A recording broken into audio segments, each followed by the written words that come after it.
అత్యాధునికమైన టెక్నాలజీతో fertility treatment అందిస్తోంది Medici IVF. రెండవ అంశం, ఈ యొక్క నియోజకవర్గంలో 24 గంటలు 365 రోజులు ఈ నియోజకవర్గంలో నివసించేటటువంటి వ్యక్తి మీకు శాసనసభ్యుడు కావాలన్నా, హైదరాబాద్ లో నివసించేటటువంటి వ్యక్తి మీకు శాసనసభ్యుడు కావాలన్నా అన్నటువంటి విషయాన్ని ఈ యొక్క నియోజకవర్గ ప్రజలు నిర్ణయించుకోవాలి. రెండవది, ఎవరైనా కూడా ఒక సమస్య వచ్చి ఆ సమస్యని మీ శాసనసభ్యుడి దృష్టికి తీసుకురావాలనంటే 6 నెలలు వెయిట్ చేసి హైదరాబాద్కు వెళ్ళి కలిసి మీ సమస్యను వివరించి పరిష్కారం కోరుకోవాలన్నా, లేకుంటే ఇక్కడే ఉన్నటువంటి మీ యొక్క శాసనసభ్యుడు మీకు కావాలన్నా అన్నటువంటి విషయాన్ని మీరు నిర్ణయించుకోవాల్సి ఉంటుంది. ఇక మూడవ అంశం, ఎవరైనా కూడా ఏ శాసనసభ్యుడైనా కూడా తన్ను తాను మూర్ఖుడిగా ఎవరు ప్రకటించుకోరు. ఒక వ్యక్తి మూర్ఖుడా కాదా అన్నటువంటిది ప్రజలు నిర్ణయిస్తారు. కానీ తెలుగుదేశం పార్టీ అభ్యర్థి తన్ను తాను మూర్ఖుడిగా అభివర్ణించుకున్నటువంటి ఒక వ్యక్తి మీకు శాసనసభ్యుడు కావాలన్నా, నిజంగా మీ యొక్క సేవలు అందించేటటువంటి వ్యక్తి మీకు శాసనసభ్యుడు కావాలన్నా అన్నటువంటి విషయాన్ని మీరు తెలుసుకోవాల్సి ఉంటుంది. ఇక ఎవరైతే ఈ నియోజకవర్గానికి 10 సంవత్సరాల కాలం పాటు, అది మొదటి టర్మ్ కానీ రెండవ టర్మ్ కానీ ఇక్కడ ఉండి మీకు సేవలు అందిస్తూ మీకు ప్రతి ఒక్కరికి కూడా, బడుగు బలహీన వర్గాలకి, పేదలకు, అందరికీ కూడా పథకాలను అందించినటువంటి పార్టీ మన గౌరవ ముఖ్యమంత్రి.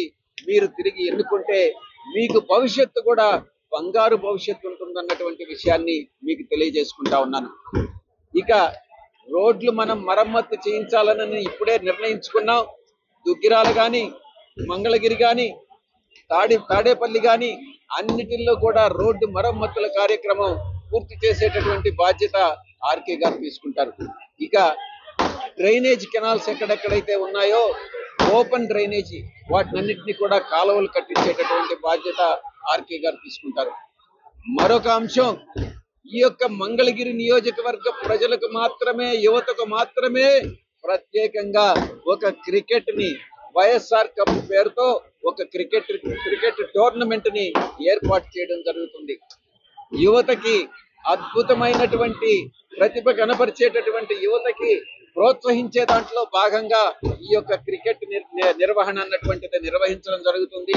అది ఆర్కే గారు ఆ బాధ్యతలు తీసుకుంటారు.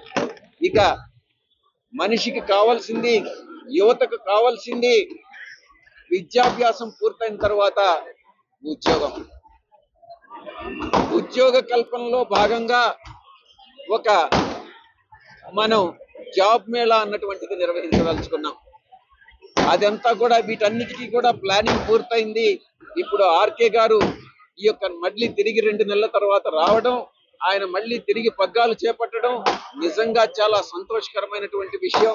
ఈ బాధ్యతలన్నీ కూడా జాబ్ మేళా కానీ, క్రికెట్ కానీ, రోడ్ల మరమ్మతులు కానీ, డ్రైనేజ్ కానీ, ఇవన్నిటినీ కూడా బీసీ అభ్యర్థిని గెలిపించుకునేటటువంటి బాధ్యత ఆర్కే భుజస్కంధాల మీద వేసుకుంటారనని నేను మీ అందరికీ కూడా పత్రికాముఖంగా తెలియజేసుకుంటా ఉన్నాను. చివరిగా నా యొక్క కోరిక, విన్నపం, గత 5 సంవత్సరాల్లో ఇంచుమించుగా 86% మంది ప్రజలకి ఏదో ఒక రకంగా పథకాలను అందించి లబ్ధి చేకూర్చి తలసరి ఆదాయం పెంచినటువంటి ఘనత మన జగన్మోహన్ రెడ్డి గారిది.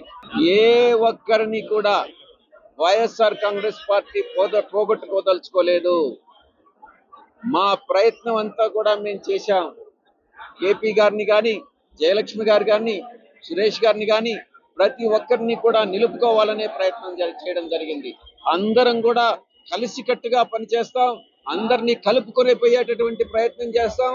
ఈ యొక్క నియోజకవర్గాన్ని 3వసారి కైవసం చేసుకునేటటువంటి ప్రయత్నం తప్పకుండా చేస్తాం. సార్, ఈరోజు షర్మిల గారు ధర్నా చేశారు మన నియోజకవర్గంలో. నిరుద్యోగ సమస్యను పరిష్కరించాలి, అలాగే జగన్ గారి మీద చాలా ఆరోపణలు చేశారు. వైఎస్ఆర్ ఆశయాలు నెరవేర్చలేదండి. ఏమంటారు?